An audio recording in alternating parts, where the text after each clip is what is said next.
자, 이번 시간은 134페이지예요. 134페이지 제3장 건축물의 대지 및 도로 434페이지. 네. 134라고 그랬어요? 434.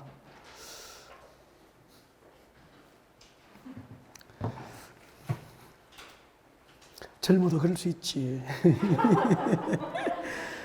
자, 434페이지 건축물의 대지 및 도로. 잠깐만요. 건축물의 대지와 도로에 관련된 부분이죠.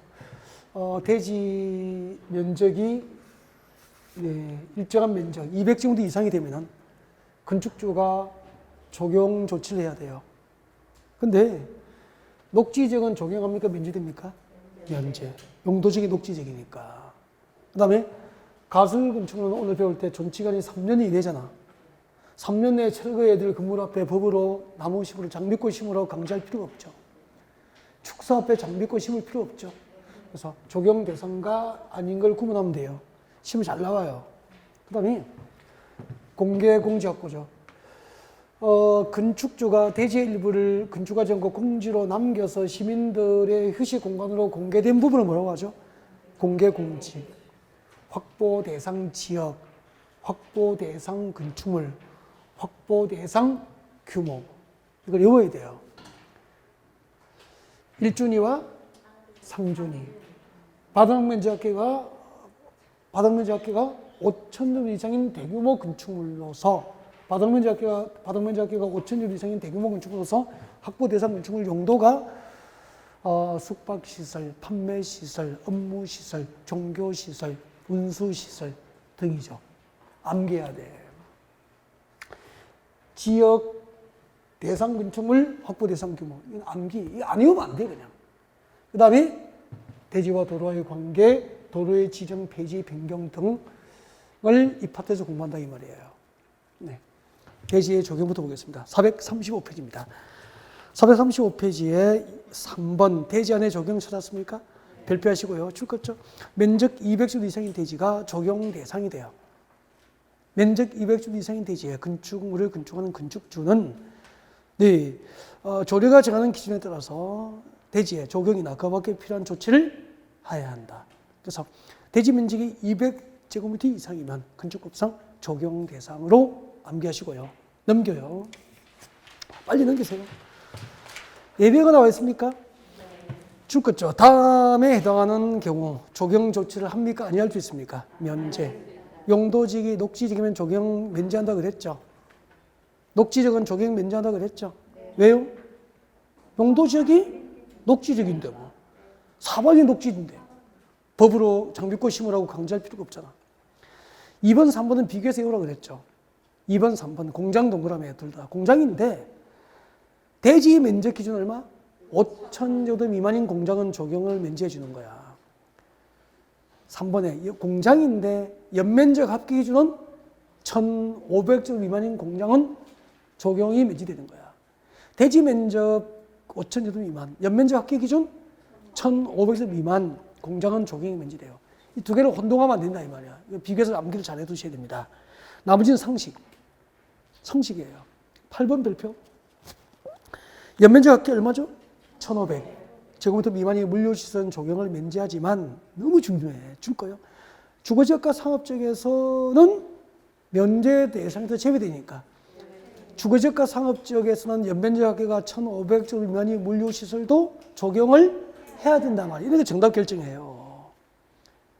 그리고 9번도 중요하잖아. 줄 것죠. 자연환경 보존지역, 농림지역, 관리지역이니까 도시지역 밖이잖아. 도시지역 밖에 건축물의 건축은 도시지역 밖에는 시골 가면은 전부 주변이 논두렁 밭두렁에 꽂히고 조경이잖아. 그래서 조경을 면제한다 이 말이야. 단 그 동네가 뭐가 지정돼 있죠? 지구단위 계획이 지정되면 곧 신도시로 개발되잖아.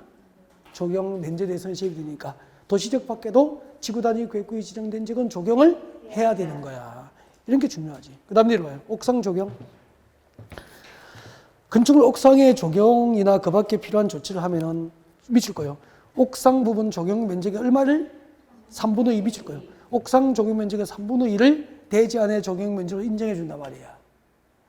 단 줄 거예요. 적용 면적으로 산정하는 면적은 적용 면적의 대지 안의 적용 면적의 몇 퍼센트? 50%를 초과하지 않는 범위 내에서 옥상 적용 면적의 3분의 1을 대지 안의 적용 면적으로 인정해 주는 거예요. 아셨죠? 거기 들어요? 거기 들어요? 법적으로 적용을 해야 될 면적이 100제곱미터라. 법에 의해서 적용을 해야 될 면적이 적용 면적이 얼마라고요? 100제곱미터라니까. 이게 적용 면적이야. 적용을 해야 될 면적이 100제곱미터예요. 대지에다가. 근데 옥상의 적용을 90제곱미터를 적용한 거야. 그리고 옥상 적용 면적의 90%의 3분의 2가 얼마입니까? 60제곱미터를 대지 안의 적용 면적으로 인정해 준다 이 말이야. 90제곱미터의 3분의 2는 60이잖아. 이 60제곱미터를 3분의 2. 3분의 2니까 60이잖아.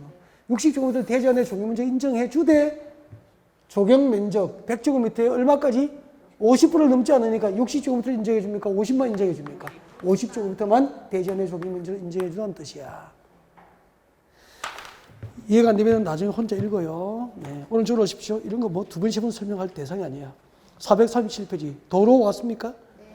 도로의 지정 등 별표예요. 1번 도로의 지정 뒤에다가 지정 동그라미. 도로의 지정할 때 지정 동그라미. 뒤에다 적어요. 절차, 지정 절차라.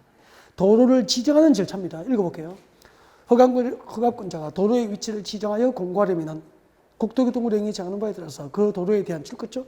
이해관계자의 동의를 받아야 한다. 밑에 적어요. 원칙. 이해관계자의 동의 밑에 적으라고. 원칙. 허가권자가 도로의 위치를 지정하여 공고할 때는 이해관계자의 동의를 얻어서 도로의 위치를 지정하여 공고하는 게 원칙이다 이 말입니다. 근데 출거죠. 다만 다음에 하나에 해당하면은 동그라미 1번, 2번이죠. 동그라미 1번과 2번 중 한 개에 해당하면은 출거죠. 건축위원회, 이해관계자의 동의 없이 건축위원회의 심의를 거쳐서 도로를 지정할 수도 있다 이 말입니다. 건축위원회의 심의를 거쳐서 지정하면은 원칙입니까? 예외입니까? 예외. 예를 들면은 허가권자가 이해관계인이 해외에 거주하는 등 사유로 출거죠. 이해관계자의 동의를 받기 곤란하다고 인정되는 경우, 아니면은 주민이 오랫동안 통행로로 이용하고 있는 사실상의 통로로서 해당 자치단체의 조례로 정한 것인 경우에는 이해관계자의 동의 없이 건축위원회의 심의를 거쳐서 도로를 지정할 수 있다 말입니다. 거기 들죠. 지금 우리 뭐 했죠? 도로의 지정 절차를 배운 거예요. 지정 절차. 허가권자가 도로의 위치를 지정하여 공고하고자 할 때는 이해관계인의 동의를 얻어서 하는 게 원칙인데, 이해관계인이 해외에 거주하는 등 사유로 동의를 받을 수 없으면 건축위원회의 심의를 거쳐서 도로를 지정할 수도 있다. 그래서 건축상 도로를 지정하는 절차는 이해관계자의 동의가 원칙이야.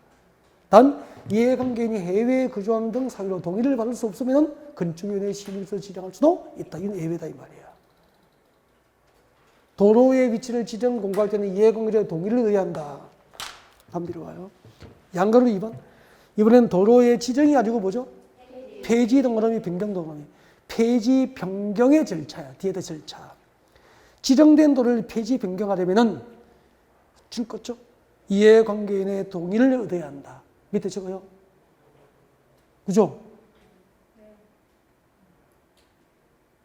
밑에 적을 게 없어요. 네, 그런데 한번 봐요. 잠깐만. 지정된 도로를 뭐 한다고요? 폐지하고 변경할 거야. 폐지 변경할 때는 역시 뭐 하라고요? 이해관계자의 동의를 내야 되는 거야. 그래서 도로를 지정하거나 지정된 도로를 폐지 변경할 때는 이해관계자의 동의를 내야 되는데, 지정할 때는 이해관계인이 해외에 거주하는 등 사유로 동의를 못 얻으면 건축위원회의 심의를 거쳐 지정할 수 있죠. 근데 폐지할 때는 이해관계인이 해외에 거주하는 등 사유로 동의를 받을 수 없는 경우에도 건축위원회의 심의를 거쳐서 폐지 변경할 수 있다는 규정이 있다 없다? 없다. 이걸 비교하는 거예요 지금. 이런 거는 한 번만 설명 들으면 되는 거야. 이해를 못할 부분이 아니잖아. 설명 들으면 끝이에요. 이제 이런 건 두 번 다시 설명하고 하지 않는다. 문제풀이 할 때 다시 설명한다 말이야. 근데 가끔 나와요. 이런 것을 잘 비교하는 거야, 비교. 그 다음에 책자 넘겨요. 나올 것만 지금 하고 있는 거죠. 438페이지입니다. 438. 대지와 도로의 관계는 1월달이다 하거든요. 맞죠? 밑줄 거요. 건축물의 대지는 몇 미터? 2m 이상 도로에 접해야 한다. 그때 접하는 도로에 자동차만의 통행에 사용되는 자동차 전용 도로는 접하는 도로에 포함입니까? 제외입니까? 제외니까. 이런 뜻이야. 건축물의 대지는 보행이 가능한 도로에 2m 이상을 접하는 것을 원칙으로 한다. 그런 뜻이에요. 자동차 전용 도로에 접하는 경우는 인정하지 않죠? 보행이 가능한 도로에 2m 이상을 접하는 게 원칙이야. 다만 다음 중 한 개 다음에 그러하지 않다. 그렇죠? 출입에 지장이 없다고 인정되거나 건축물 주변에 무엇이 있죠? 광장, 공원, 유원지 줄 거예요. 건축물 주변에 광장, 공원, 유원지 등 공지가 접하고 있거나 농막을 건축하는 경우에는 2m 이상을 접하지 아니할 수 있다. 다만 연면적 합계가 2000제곱미터 이상인 건축물 줄 거예요. 2000제곱미터 동그라미. 공장은 얼마죠? 3000제곱미터 이상인 공장은 공장의 대지는 너비가 몇 미터?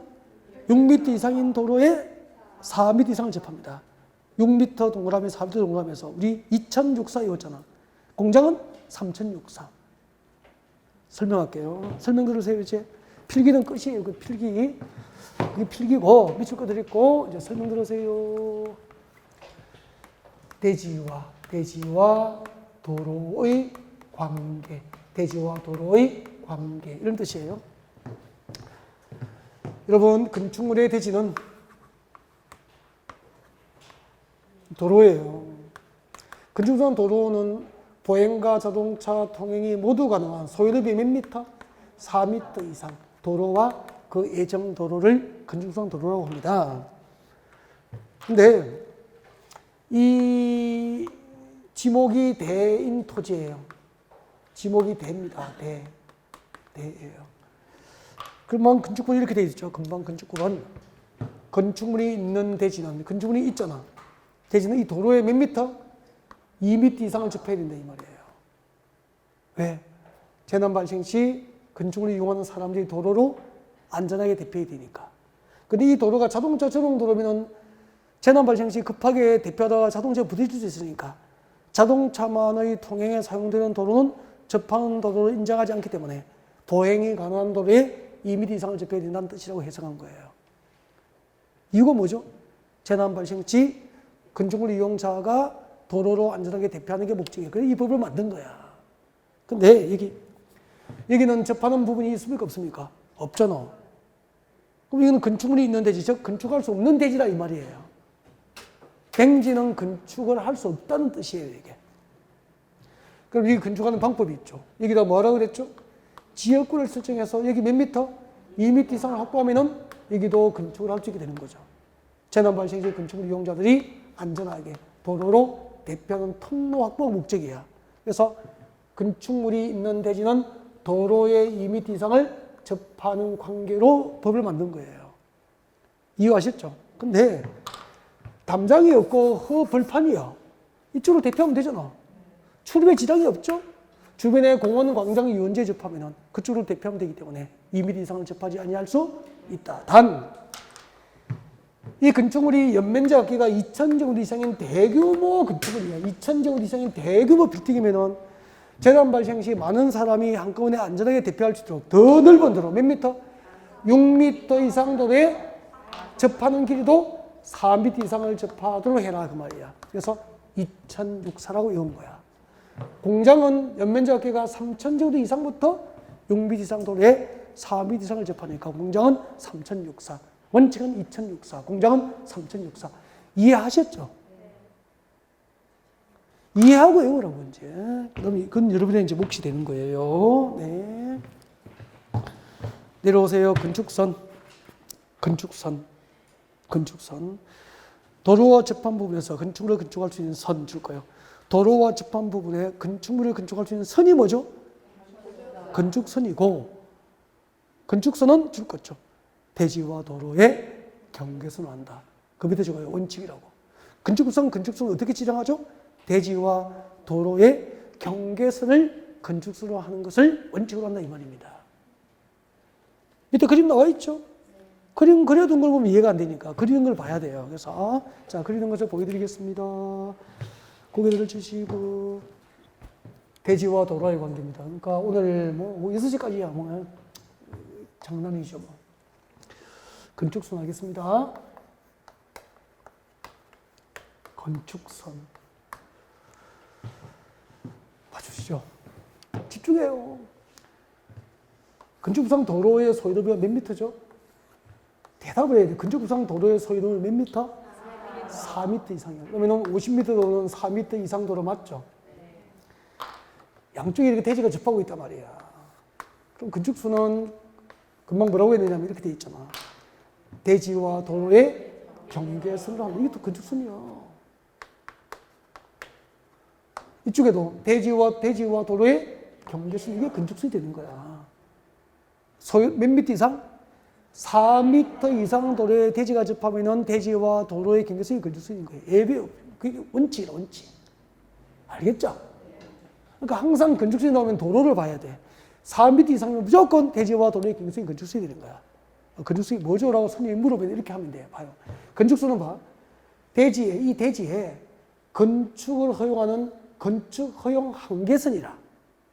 그럼 이 대지의 건축물을 건축할 때는 이 건축 허용 한계선 이쪽에만 건축을 하라는 뜻이에요. 그래서 건축선이 지정되면 이 대지에 건축하는 건축물은 1cm도 건축선의 수직면을 넘어서 도로로 돌출하여 건축물을 이렇게 건축할 수 있다 없다? 없다는 뜻이야. 그 한계선을 꺼둔 게 건축선인 거야. 만약에 이런 선이 없으면 이 강남대로는 건물 임대료가 비싸잖아. 이 대지 안에 건축주가 3층부터 2층 부딪히니까 3층부터 돌출하여 도로 위에 돌출하여 건축해버리잖아. 하나의 빌딩을 2개를 지을 수 있잖아. 이거 임대해도 돈이 수백억씩 나올 거 아니야. 그럼 반대쪽에 건축주도 건축선이 없으면 3층부터 돌출하여 건축해버리는 도로 위에 빌딩으로 다 덮어버릴 거 아니야. 내 땅 한 평 없으면 강남대로에서 하늘 한 점 볼 일이 없을 거야. 근데 건축선 제도가 있기 때문에 이 대지의 건축물은 이 건축선을 넘지 않게 딱 하늘 끌어 올라가는 거야. 끝까지 50층 올라가는 거야. 그러니까 1mm도 건축을 넘어서 도로를 돌출하지 못하기 때문에 강남대로에는 건축물로 닫혀 있습니까? 뻥 뚫려 있습니까? 뻥 뚫려서 강남대로를 걸으면서 우리가 하늘을 보게 된 거야. 극단적으로 설명하면 그게 건축선이에요. 이제 건축선이 뭔지 알겠죠? 손님이 건축선이 뭐죠? 물어보면 네. 대지와 도로의 경계선을 건축선으로 하고 이 대지의 건축을 허용하는 한계선이 여기까지다라고 꺼둔 게 건축선이다 이 말이에요. 말을 해야 아는 거라는 거죠. 말하는 연습. 배웠으면 중얼중얼하고 외우고 치우지 말고 말하는 연습. 개념 알아야 다 잡는 거잖아. 이제 건축선이 뭔지 알겠죠? 그렇게 지정하는 건축선은 대지와 도로의 경계선을 건축선으로 하는 게 원칙이야. 단 도로가 몇 미터 이상? 건축상 도로의 소유도비 4m 이상 도로에 대지가 접했을 때만. 그러면 3m 도로도 있고 2m 도로도 있잖아. 길을 가다 보면은. 그때는 원칙입니까? 예외입니까? 예외적으로 건축선을 다음과 같이 지정하게 되는 거야. 4m에 미달되는 도로일 경우에는. 예외 와요. 439페이지. 예외 나와 있습니까? 박스의 기억번. 소요 너비가 몇 미터지? 4m를 말하는 거야. 소요 너비가 몇 미터라고? 4m. 4m에 못 미치는 너비의 도로인 경우에는 그 도로의 중심선 동그라미, 중심선으로부터 소요 너비의 2분의 1. 소요 너비의 2분의 1은 몇 미터죠? 여보세요? 소요 너비는 4m잖아. 2분의 1은 얼마죠? 2m를 말하는 거야. 소요 너비의 2분의 1, 즉 2m의 수평 그림만큼 물러난 선을 건축선으로 한다. 밑에 그림 나와 있습니까? 그려둔 그림을 보면은 이해가 잘 안 되는 거야. 그래서 그리는 걸 보셔야 되니까 고개 들고 설명드려요.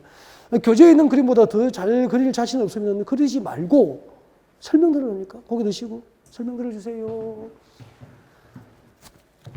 설명 듣고 동그라미 1번 설명드립니다. 자, 봐주세요. 누구나 이해하게 설명한다니까. 이거 도로인데 여러분 2m 도로예요. 소요너비 4m에 미달되죠. 양쪽에 대지가 있어. 또 고개 숙인다. 체가가 안 맞춰버리고 설명드리려고. 자, 보시고. 이때는 건축선 어떻게 지정하는지 봐요. 4m에 미달되는 도로는 양쪽 방향에 대지가 있으면 여버려. 도로의 중심선으로부터. 중심선 맞습니까? 중앙선이라는 말을 안 써요. 중심선 건축법은. 도로 중심선으로부터 양쪽이니까 오른쪽 왼쪽 모두가 양쪽이잖아. 양쪽으로 소요 너비의 2분의 1 몇 미터죠? 2m. 그렇죠. 중심선 기준으로 오른쪽으로 몇 미터? 2m. 2m가 후퇴된 부분에 이 점들을 연결하면 이게 건축선이 되는 거야. 양쪽이니까 왼쪽도 마찬가지죠. 중심선으로부터 몇 미터? 소요 너비의 2분의 1, 2m를 후퇴해서 2m가 후퇴된 부분에 점을 연결하면 이게 건축선이 되는 거야. 이걸 외우라니까 뭐 할 게 뭐가 있어. 소요너비 미달되는 도로 양쪽의 대지가 접하면 도로 중심선으로부터 양쪽으로 소요너비의 2분의 1을 각각 후퇴해서 건축선을 지정한다. 끝! 그리고 건축선하고 도로 경계선 사이의 면적은 대지 면적에 포함됩니까? 제외됩니까? 제외. 외우면 되잖아. 외우라니까. 소요너비 4m에 미달되는 도로 양쪽의 대지가 있으면 도로의 중심선으로부터 소요너비 2분의 1을 각각 후퇴해서 건축선을 지정하고 건축선과 도로 경선 부분의 면적은 대지 면적에 포함됩니까? 제외입니까? 제외. 됐죠? 됐죠. 그 다음에 니은번 읽어드리고 또 설명드릴게요. 그 도로의 반대죠. 그 도로가 무슨 도로죠? 소요너비에 미달되는 도로잖아. 소요너비 4m에 미달되는 도로의 반대쪽에 경사지, 하천, 철도, 선로부지 그 밖에 이와 유사한 것이 있을 경우에는 줄 거죠. 경사지 등이 있는 쪽 도로 경계선 이게 기준이야. 경사지 등이 있는 쪽 도로 경계선으로부터 얼마를 후퇴하죠? 소요너비에 해당하는 수평거리니까 4m잖아. 소요너비에 해당하는 수평거리선을 건축선을 하게 됩니다. 밑에 그림 나와 있죠? 그려둔 그림을 보면 무슨 말인지 잘 모른다니까. 그래서 그리는 걸 보시라고. 보여드릴게요. 설명 듣고.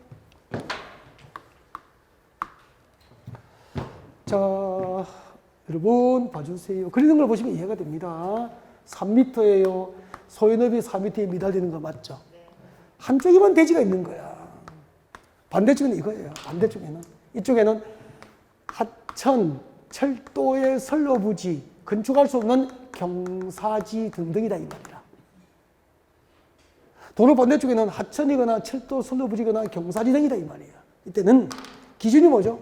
중심선이 아니고 하천, 철도, 경사지 쪽 도로 경계선 이게 기준. 이것으로부터 얼마를 후퇴한다고? 소요너비의 상당 그러니까 소요너비는 4m 맞죠? 4m를 이렇게 후퇴하는 거야. 이게 건축선이 된다 이 말입니다. 그때도 건축선과 도로 경계선 부분의 면적은 대지 면적에 포함입니까? 제외입니까? 제외 이렇게 되는 거야.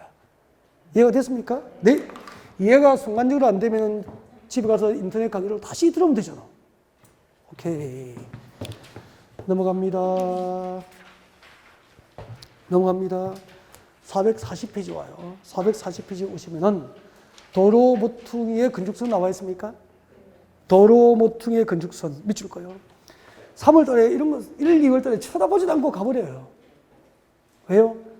어려운데 시험에 잘 안 나오니까 안 해도 된다 이 말입니다. 근데 이제 문제 풀어가기 전까지 한 번 들어야 되니까 3월 달에 한번 해보지 뭐. 그래서 도로 모퉁이에서 건축선은 밑줄 꺼놓고 열심히 하면 안 돼요. 대충 철저히 이해만 살짝 해두면 돼. 그래서 저를 보셔야 돼.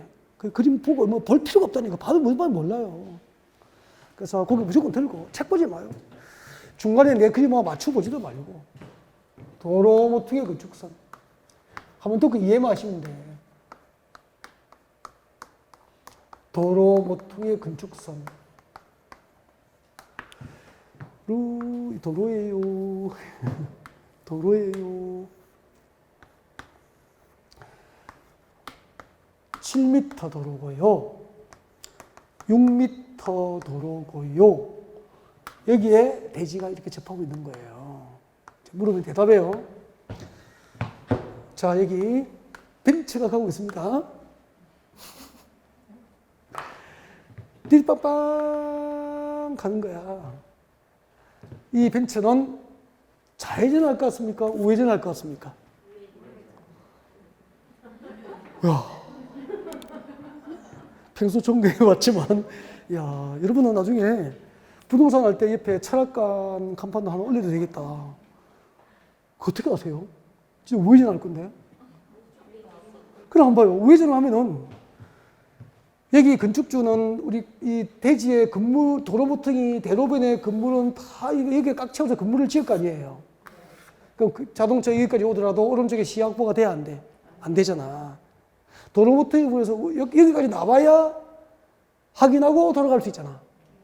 그래서 도로 모퉁이 부분에서 차량의 통행이 원활하게 가능하도록 도로 모퉁이 부분에 건축선 지정 제도를 법으로 만든 거예요. 잘 들어요. 도로 모퉁이 부분에서 건축선은 대지와 도로의 경계선. 이게 대지와 도로의 경계선 맞습니까? 이쪽에도 대지와 도로의 경계선 맞죠?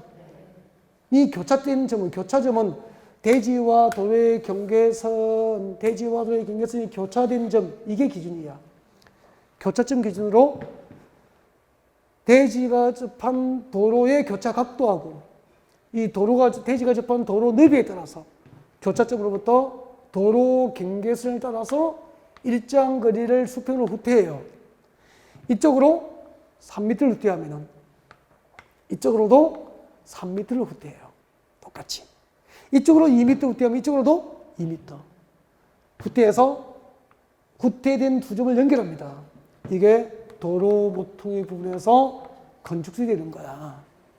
도로 모퉁이 부분에서 건축술을 지정하는 방법은 대지와 도로의 경계선의 교차점으로부터 대지가 접한 도로 너비와 이 교차 각도가 90이잖아. 교차 각도에 따라서 최소 2m에서 4m 사이에서 결정되는 거리만큼 후퇴된 두 점을 연결하면 건축술이 되는 거야. 근데 건축선하고 도로 경계선 부분의 면적은 대지 면적에 포함입니까? 제외입니까? 제외. 그렇게 되는 거야. 그럼 봐요. 대지 면적이 제외되니까 자동차가 여기까지, 벤처가 여기까지 오면은 여기 건축선이 지정돼서 대지에서 제외되니까 도로가 되잖아. 건축물이 없으니까 여기까지 오면은 반대쪽에 시야 확보가 가능하죠. 이렇게 해서 도로 모퉁이 부분에서 원활하게 차량 소통이 가능하도록 이 제도를 만든 거다 이 말입니다. 단, 잘 들어요. 아직 고개 숙이지 말고. 대지가 접한 도로 너비가 4m 미만이거나 8m 이상 도로에 접한 경우에는 이 규정을 적용하지 않는 거야. 왜? 대지가 접한 도로 너비가 4m 미만이야. 좁은 골목길이잖아. 좁은 골목길에 자동차가 싱싱 다닐 필요가 없죠? 그래서 도로 모퉁이 부분에서 건축선 규정을 적용하지 않는 거라. 대지가 접한 도로 너비가 몇 미터 이상이라고? 8m 이상은 대지가 접한 도로 너비 그 자체가 넓기 때문에 굳이 후퇴하지 않더라도 원활하게 소통할 수 있다고 보는 거야. 그래서 대지가 접한 도로 모퉁이에 대지가 접한 도로 너비가 4m 미만 8m 이상 도로에 접한 경우에는 이 규정을 적용하지 않는다. 그 다음에 이 교차각이 지금 90도인데 교차각이 대지가 접한 도로 모퉁이 부분에 대지가 접한 교차각이 120도 이상이야. 120도 이상. 이 각이 지금 90이잖아. 120도는 이 정도 되겠죠? 맞죠? 그러면 후퇴하지 않더라도 원활하게 소통할 수 있잖아.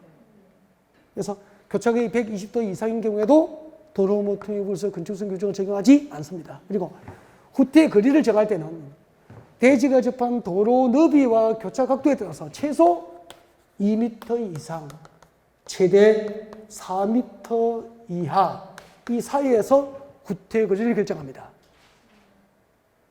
근데 시험에 따로 한 문제 나온 적이 거의 시험에 따로 한 문제 나온 적이 없습니다. 그냥. 알겠죠? 근데 굳이 시험을 준비하면서 시험에 안 나오는데 이걸 할 필요가 있어 없어? 없고요.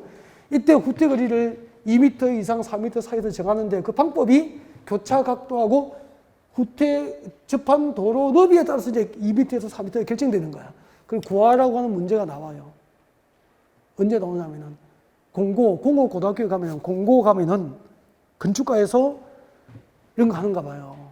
후퇴 그리고 하는 문제가 나오는 거야. 그걸 구하려면은 그 표를 밑에 표 나와 있죠. 그 표를 외워야 돼요. 근데 우리는 외울 필요가 있어 없어? 우리는 전혀 후퇴 그리고 구하는 문제가 나온 적이 없는데 그걸 외울 필요가 없다 이 말이라. 아시겠죠? 그래서 혹시 공고 나오신 우리 형님들 사모님들 모아놓고 그 암기하는 방법을 가르치고 하면 안 된다 이 말이야. 다음 내려와요. 원리만 그렇게 아시면 돼. 내려오세요. 지정건축수는 시험에 가끔 나와요. 지정건축수는 동그라미. 지정 440페이지 제일 밑에 지정 건축수는 찾으셨죠? 네, 읽어볼게요. 특별자치주장, 특별자치주의사, 시장, 군수장은 줄 시가지 안에서 건축물의 위치나 환경 정비를 위해서 필요하다고 인정하면 이게 지정 목적이 되는 거죠. 시가지 안에서 건축물의 위치나 환경 정비를 위해서 필요하면은 지정 목적. 도시지역에서 도시지역 동그라미 도시지역에서 몇 미터? 4미터 이하 범위 줄 거예요. 4미터 이하 범위 안에서 건축수는 따로 지정할 수 있어. 이 따로 지정된 건축수는 이름을 뭐라고 그래요? 지정 건축수라고 합니다. 밑에 그림 나와 있죠? 제가 그려드려야 이해가 돼요. 그래서 고개를 듭니다. 지정 건축수는 설명합니다. 지정 건축수는 설명 들으세요. 요거 이후로 이렇게 한 자리에 오래 앉아보기는 처음이죠. 자, 시작하겠습니다. 여보세요. 무엇을 할 거죠, 우리가? 지정 건축선, 지정 건축선. 잘 들으세요. 도시지역에서 건축물의 위치나 환경 정비를 위해서 필요하면은 허가권자가 4m 이하 범위에서 허가권자가 별도로 지정할 수 있는 건축수를 뭐라고 하죠? 지정 건축선. 도시지역에서 건축물의 위치나 환경 정비를 위해서 필요할 경우 허가권자가 별도로 지정할 수 있는 건축수를 지정 건축수라고 합니다. 어떻게 될까요? 한번 봐주세요. 이 물으면 대답해야 돼. 이거 대답 못하면은 이제 점심시간 없이 해버릴 거예요, 수업을. 자, 이거. 이 도로노비가 대답하셔야 돼. 입을 딱 봐야지 대답하시는지. 50m 도로예요.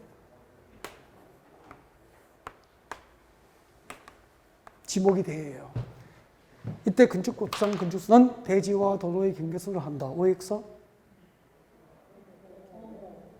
아까 4m 이상 도로에 대지가 접하면 무조건 대지와 도로의 경계선. 이게 건축수라고 했죠. 이건 지정 건축수입니까? 본래 건축수입니까? 본래 건축수이잖아. 근데 도시지역에서 건축물의 위치나 환경 정비를 위해서 특히 필요한 경우 허가권자는 4m 범위 안에서 본래 건축수 말고 허가권자가 별도로 건축수를 지정할 수 있는 거야. 이렇게 허가권자가 건축물의 위치나 환경 정비를 위해서 별도로 지정하는 건축수는 이것을 뭐라고 하죠? 지정 건축수라고 하는 거야. 별도로 지정하는 건축수. 그때 조심해야 될 게 있어. 지정 건축선하고 도로 경계선 사이의 면적은 대지 면적에 포함되는 거야. 본래 건축선하고 도로 경계선 부분의 면적은 대지 면적이 다 제외되잖아. 근데 지정 건축선하고 도로 경계선 사이의 면적은 대지 면적에 포함돼요. 이 소유자가 갑이면은 소유를 갑에게 허용하지만 건축선이 지정되면은 여기는 건축을 할 수 있어 없어? 없어요. 소유는 허용하고 건축은 못하게 되는 거예요. 알겠죠? 이런 게 지정건축이라고. 그러면은 지정건축은 딱 나오면 두 가지만 기억하면 돼. 도시지역에서 4m 이하 부분에서 지정되고 제외됩니까? 포함됩니까? 포함돼. 세 가지만 기억하면 돼. 도시지역에 지정할 것, 4m 범위에서 지정할 것, 지정건축과 도로 경계선 부분의 면적은 대지 면적에 포함된다. 그러면 되죠. 441페이지 건축선의 완 건축제한 이렇게 드립니다. 건축물과 담장은 건축선의 수직면을 넘어서는 안 된다. 밑줄까요? 건축물과 담장은 건축선의 수직면을 넘는 구조로 해서는 된다 안 된다? 안 된다. 이게 원칙이라. 다만 밑줄까요? 지표 아래 부분은 그러하지 않다니까. 지표 아래 부분은 건축선의 수직면을 넘는 구조로 할 수 있다. 다음 줄까요? 도로면으로부터 높이 4.5m 이하 동그라미, 높이 4.5m 이하에 달리는 출입구 창문, 그 밖에 이와 유사한 구조물은 열고 닫을 때 건축선의 수직면을 넘는 구조로 넘지 않는 구조로 해야 되는 거야. 도로면으로부터 높이 4.5m 이하에 있는 창문 출입구는 열고 닫을 때 건축선의 수직면을 넘는 구조로 돼 있으면은 건축선의 수직을 넘는 구조로 해서는 된다, 안 된다? 안 된다. 거기 한번 들어봐요. 설명드릴게요. 점검해봐야지. 3m 도로예요. 3m 도로입니다. 3m 도로예요. 건축수에 어떻게 되죠? 건축수 어떻게 진행하죠? 도로에 4m 미달되잖아. 양쪽 방향 대지는 도로의 중심선 기준이잖아. 도로의 중심선으로부터 양쪽으로 맞죠? 오른쪽으로 얼마? 소요너비의 2분의 1이니까 1점? 소요너비의 2분의 1 얼마? 2m지. 이렇게 얼마? 2m를 후퇴해야 되죠. 알겠죠? 이게 건축수 되는 거야. 그 다음 이쪽으로도 얼마 후퇴해야 되죠? 똑같이 2m를 후퇴해서 건축수에 지정됩니다. 맞죠? 그러면은 건축수는 뭐죠?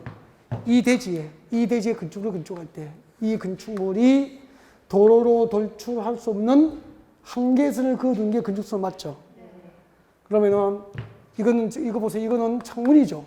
닫혔습니까? 열렸습니까? 열리는 거야. 이렇게 봐. 그럼 이제 창문을 열면은 건축선의 수직면을 넘는 것으로 되어 있잖아. 안쪽에서 당겨서 닫으면은 넘지 않는 거야. 열고 닫을 때 건축선의 수직면을 넘는 것으로 된 창문이야. 이 창문은 이 도로면부터 높이가 얼마? 4.5m 이하에 있어서는 된다, 안 된다? 안 된다. 그런 뜻이야. 도로면으로부터 높이 4.5m 이하에 달리는 창문은 열고 닫을 때 건축선의 수직면을 넘는 것으로 해서는 안 되는 거예요. 근데 왜냐하면은 만약에 도로면으로부터 창문의 높이가 2m예요. 그럼 농구선수 출신 서장훈 씨는 2m가 넘잖아. 그러면은 여기는 건축수에 지정되면 도로하고 도로 경선하고 건축수 사이의 면적은 대지 면적입니까? 제비입니까? 제비니까 대지에서 제비되니까 사실상 도로잖아. 그럼 여기는 서장훈 선수도 걸어갈 수 있잖아. 2m에 달리는 창문이 열었을 때 건축선의 수직면을 넘어서면은 부딪힐 수 있잖아. 화물 자동차가 이삿짐을 가득 싣고 지나가면 부딪힐 수 있잖아. 그래서 4.5m 이하에 달리는 창문은 열고 닫을 때 건축선의 수직면을 넘는 구조를 할 수 없다라고 법을 만든 거야. 그러면은 그 도로면으로부터 높이 5m에 달려 있으면은 열고 닫을 때 건축선의 수직면을 넘는 구조를 할 수 있다. 4.5m 이하에 달리면 안 되는 거야. 이해가 되죠?